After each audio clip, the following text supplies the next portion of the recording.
The market for financial services in Nepal has been very fragmented. So the banks have implemented their own solutions. They integrate with telecom operators as customers but not as strategic partners. What do you see as the biggest business concern for successful interoperability among the banks and telecos? Well, the interoperability is all about getting the various platforms to work together. The fact that there are platforms already in place is, of course, already a hindrance because there's an investment, there's time, there's resources, etc., all invested in the existing platforms. So to get the banks and the investors to scrap or to consolidate those investments will always be difficult.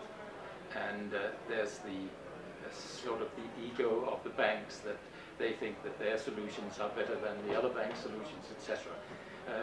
And the other thing is that in order to get all of these solutions to be interoperable, you need to use a common reference frame. In other words, it must be, or it should be possible to access one account from one mobile network operator network to an account in another mobile network operator network. This means that somehow they need to know each other's mobile numbers or the account numbers, and then that in itself is a very complicated issue because there's a lot of privacy issues, there's consumer protection, etc. So it's all about trying to get all of these bits and pieces to come together, and I see that as a big hindrance. In fact, in the presentation I'm going to make, I will talk about what I see as the future, which actually would be a shared service. The problem with the shared service is that, as I said earlier, that means that the banks will have to consolidate what they've already done. Although what we're really talking about is, when you talk about interoperability, you actually talk about payments as opposed to banking.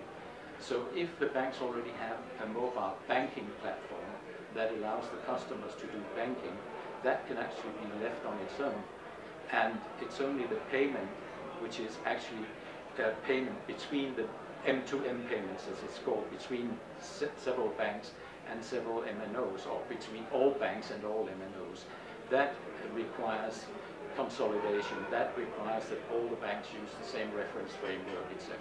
And of course it requires settlement in the central bank, so all interbank payments ought to be settled in the central bank.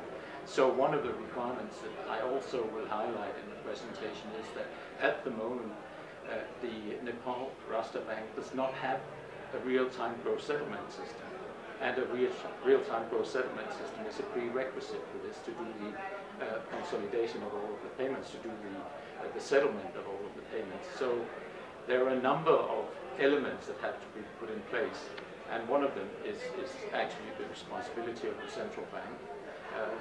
The other is whatever shared financial services or mobile financial services is going to enable all of the payments.